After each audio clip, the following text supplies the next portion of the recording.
This is my activity 2. Same thing. We build it. Works.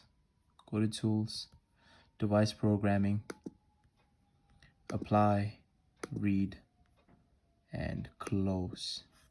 And then we start the debug, tools, data visualizer, data gateway, connect, and go to graph.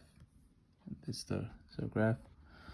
And same like last time, it's going to be the same connection, PB2 to PD7.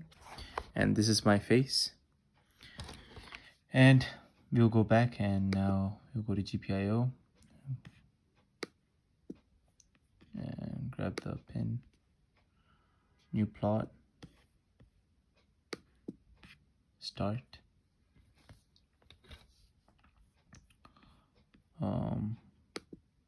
Okay, there we go.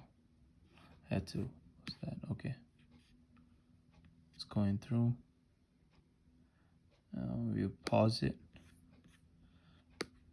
Add that, show cursor. Now we look at the one full cycle. Okay.